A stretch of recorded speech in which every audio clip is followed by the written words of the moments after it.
PTAs are happening. They're happening. What else do you need?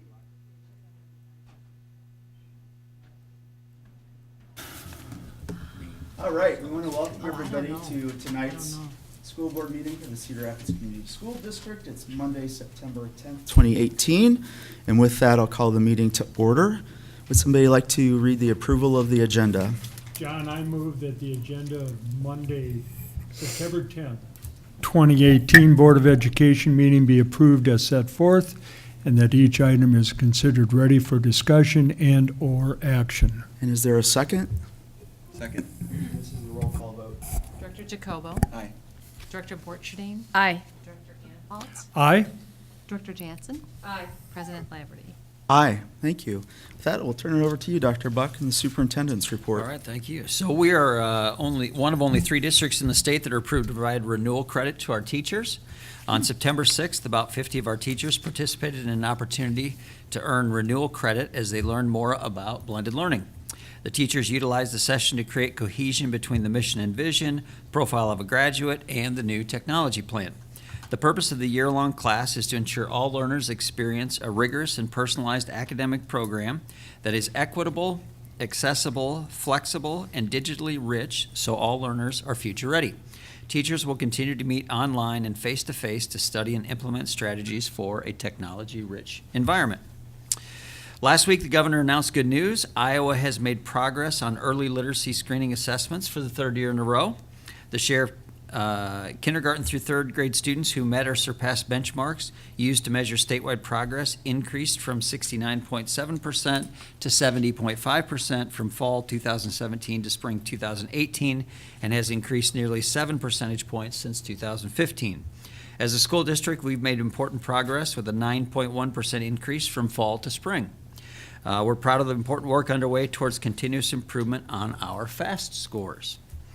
As you likely already know, we housed a robust and growing English learner or EL program since 1979. Our district served EL students from all surrounding districts until about 10 years ago when they started their own programs. Last year, we reported around 975 students in the program, and this year we're at 1,060. In fact, enrollment in the EL program has increased by about 100 students each year for the last 6 years. Currently, our EL sites include 6 elementary buildings, 2 middle schools, and 3 high schools. We have over 60 native languages spoken by our students and families, with Spanish, Swahili, Kirundi, and French being the top 4 languages spoken by our families after English. French is our fastest growing language. With all this in mind, you can imagine our growing need for interpreters. We're excited to host upcoming informational meetings for prospective interpreters this week. This is the first step in the process of hiring interpreters to meet the growing population of students and families in our district for whom English is not their first language. The informational meetings will be held here at the ELSC this Wednesday from noon to 1 and 6 to 7 p.m. to provide prospective interpreters with information on what it means to work as an interpreter for our school district, ensuring that language is not a barrier to delivering on our vision of every learner future ready. Finally, many of our employees attended a 2-day white privilege symposium hosted at Coe College on Friday and Saturday. The symposium provided valuable opportunity for educators and community members to engage in powerful conversations about navigating race, privilege, equity, and identity. Education workshop themes included culturally relevant pedagogy, inclusive curriculum, and navigating racialized interactions in the classroom. I had a chance to listen to one of the keynote speakers, Dr. Yusef Salam. He is one of the Central Park Five, if you remember that from the late 80s. And just as, you know, he and that group were totally exonerated. He spoke about race, the characterization of African Americans then and now, familiar people in the mix when that all was unfolding, and what roles they have in our society to date, and really just the complexity of the conversations. And I have to tell you, I could have listened to that guy talk the entire evening. Super, super interesting guy. So this was a valuable opportunity that aligned very nicely with the IDI work underway and our shared desire to better understand the complex facets of culture and identity in order to best serve all of our students and deliver on our vision of every learner future ready. Awesome. Thank you, Dr. Buck. Board reports. Any reports from the board? So I have one update. Dr. Buck and I had the chance to meet with a couple of people from the city council, the county, with the Greater Cedar Rapids Community Foundation, and a couple of people that were involved with the SET task force originally. And there's been ongoing conversations about how to move this forward. I think the board has been fully aware that these conversations are going on. And so out of that meeting today, a general framework was developed, and you're all seeing it for the first time. It's hot off the press, literally at 3 o'clock. I think that they put this together. But in general, it would have a steering committee that would be set up with 2 representatives from each of the 3 government bodies. So 2 from the school district, 2 from the city council, 2 from the county government. And then it would have 5 additional members from the community at large that we would select. So stakeholders, maybe they were involved with the SET task force in the past, maybe they're from nonprofit agencies. It could be a whole variety of people that will work to bring together. But then underneath that, actual money and funding of grants, there would be a grant committee that would also be made up of 11 people, 1 from each of the government entities, along with 8 others from the community that we would help select. The Greater Cedar Rapids Community Foundation would be sort of the holder of the funds. That would be the foundation where the money would be held. They will have a half-time person that will help administer this for us and be in outreach and activities for moving the goals of the committee together, which are that safe, equitable, and thriving piece of it, but really getting at things for us. And we talked a lot about taking risks, but I think also doing that in an accountable way. So what I would ask is that, and I'll send it to the 2 board members that can't be with us tonight, but take a look at this. Unless there's something major that you see that's wrong on here, typos or something, or you have a change of heart with philosophically where this has been sort of headed, we would like to try and bring it to the board for full discussion and actually a vote at the September 24th meeting. I believe the city council then has a meeting on September 25th, if I was hearing Mayor Hart correctly. And the County Board of Supervisors meets, I think, a couple times a week at least, so I don't think it's an issue for them in terms of moving it forward. But we need to get moving on this, and there have been general consensus of funding and that sort of thing. So again, this is an FYI only at this point and in draft format, but unless there's something major, we want to try and move forward with it. So, John, just a question. So the plan right now would be to discuss this on the 24th, and then would there be a board action? Would we take to approve? Approve, yeah. We'll put together a motion to approve this proposal memorandum of understanding and our portion of funds that might be attached to that. Very good. That would be my second question. Yep. The fiscal. Isn't that what you guys would think? Yep.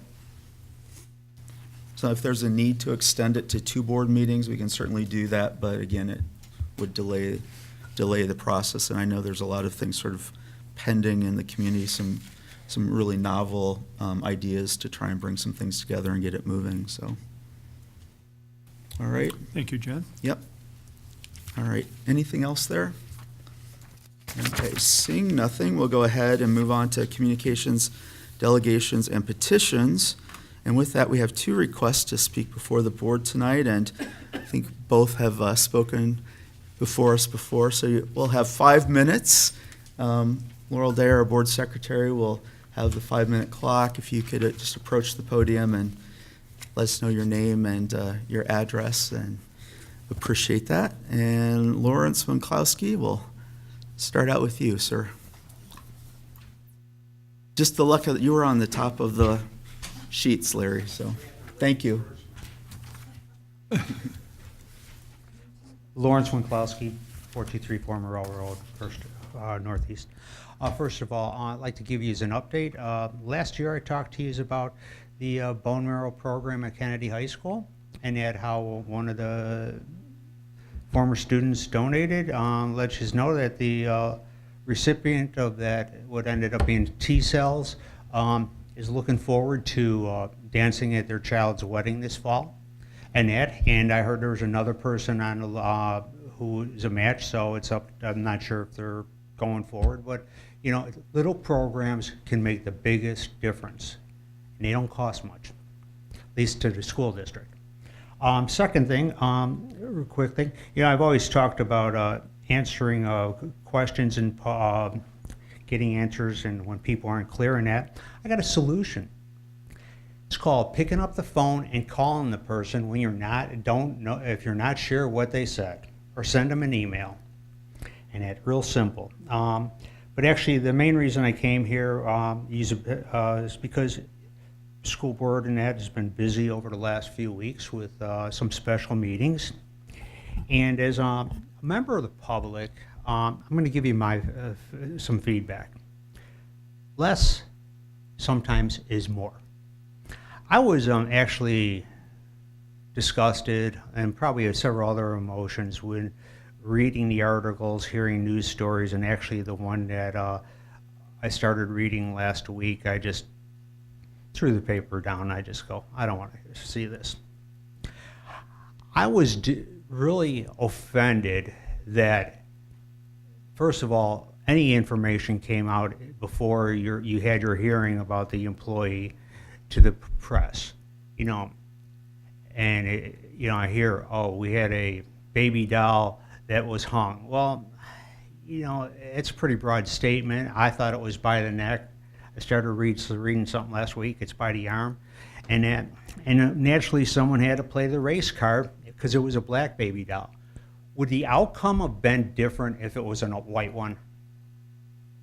And to me, it makes a difference because we're trying to work through diversity and taking care of every student equally. So what does that say about us that we are pointing out that it was a black baby doll, or and whether it was hung by its neck, or if you're not putting out fair, truthful, and accurate comments, you shouldn't put out any. I like to think that we, especially in this divisive society, that we as a community and as a school district are better than the people in Washington and all these other places that are using every little problem to their, and putting spins on it so it meets their own agenda. The agenda, I interpret the agenda, is very similar to what happened with Washington High School, except the problem with Washington was there was a criminal issue involved, so things had to come out. But basically, you have an employee that didn't meet district standards that you felt should take a dress. That's it. It wasn't about, I hope it wasn't about race, and even if it was, it's not something you put out in the public. And if it's, why hurt the district? Why potentially hurt the person? We all make bad decisions. I'm the first one to admit, I make bad decisions sometimes. I say things that I shouldn't say, and I do things I shouldn't do. But I appreciate the fact that you don't always publicly criticize me. And hopefully I'm clear about what I'm saying. It's about, the job is to make us a better school district. The job is to address bad actions however is appropriate. The job is not to say, we're going to look at race for everything. And I just don't believe that. That's the people we are. That is the goal of this district. And so I don't know where this came from. It came from the school district, it came from the union, it came from the teacher. Whoever it is, it's wrong, period. And I don't want all the details. Thank you. Next, we have Janelle McGovern.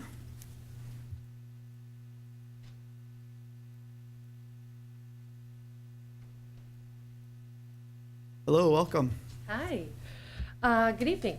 My name is Janelle McGovern. My address is 2207 Fox Trail Drive, Northeast.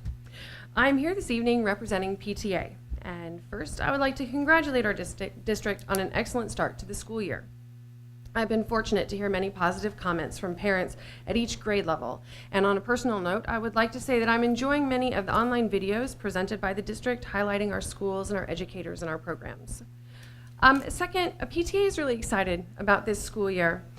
Our annual Reflections art program has a theme this year of Heroes Around Me. And so in the coming months, PTAs across Cedar Rapids and the nation will be encouraging students to share stories of their heroes via artistic expression.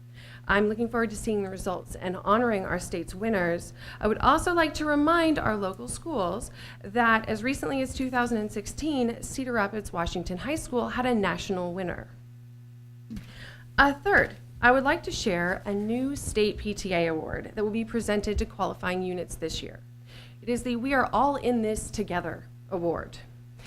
The PTA advocates for children at school, at home, at every level of government. PTA members are parents, teachers, members of our community, and businesses. It is the belief of the PTA that by bringing people together, we can help make every child's potential a reality, and that we can engage and empower parents and communities as we advocate for all children. We believe that we are all in this together. I look forward to working with PTA leaders across the city this year, and I would like to pledge to our school board to work with you to bridge the gap in communication between parents and our district leadership in order to solidify this very important relationship that we have together. In closing, I would like to invite anyone interested in PTA leadership to join us at a training session here at the ELSC this Thursday, September 13th at 6:30 p.m. More information on that can be found at the Iowa PTA website. I would also like to thank you all for your time and the work you do for our district. Have a good night. Great, thank you, Janelle. We appreciate the work that you do in the PTAs in our district. All right. With that, we'll go ahead and move along to the consent agenda. And would any board member like to pull anything for comment or questions? Gary? You're good?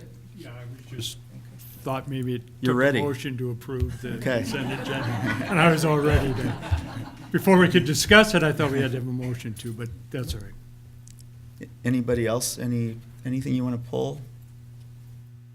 All right. Seeing none, would anybody like to make a motion? We'll let Gary. There. I move that we approve the consent agenda as published. Is there a second? I second it. And this is a roll call vote due to the personnel report. Director Borcherding? Aye. Director Anhalt? Aye. Director Jansen? Aye. Director Jacobo? And President Laverty. Aye. All right, terrific. Next, we're going to move on to the learning and leadership and board governance. The last time we had our work session, we talked about developing board goals. We had as Dr. Buck would say, a robust conversation. I don't know. Yeah, I know. I promised I would get that in here somewhere. So it was a great conversation, robust or not. But we thoroughly enjoyed it from the board side, and it made us think a lot. And I know that you all went back and thought about how to tweak some of the wording on there. And so for the board, the pocket item that has the updated priorities should be on your laptops. And as we go through this, are there any specific comments that anybody had from taking a look at that before this? Any comments from you, Dr. Buck, or any of the administrators that worked on any of those additional wordsmithing items that?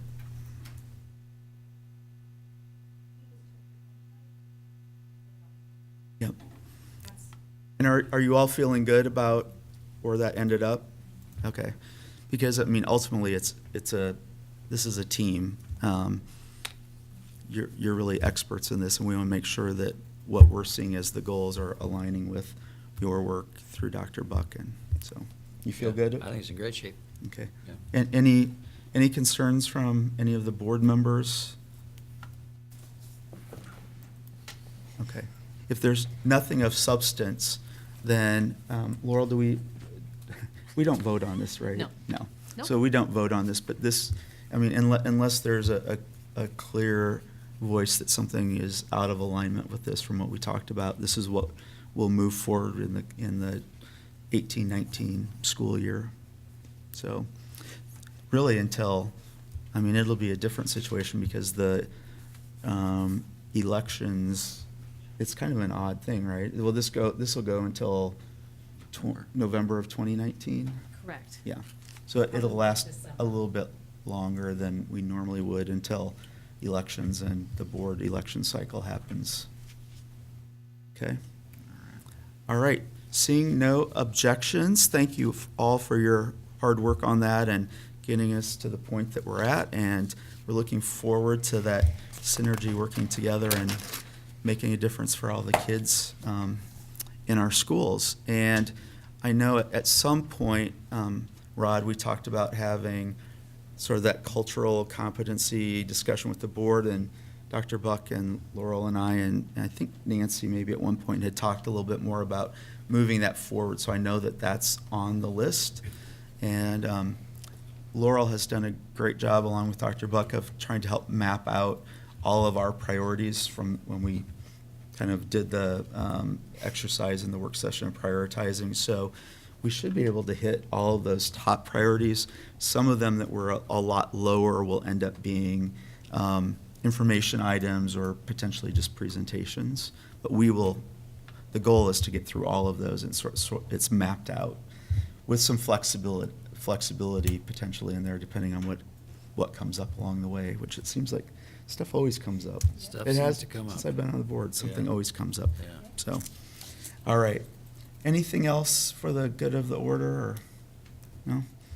All right. With that, your calendars are out there. There's a lot of things going on. Take a look at that set task force information, the new grant program. Do your meeting evaluations, and have an awesome week. And with that, the meeting is adjourned. Thank you. Noreen,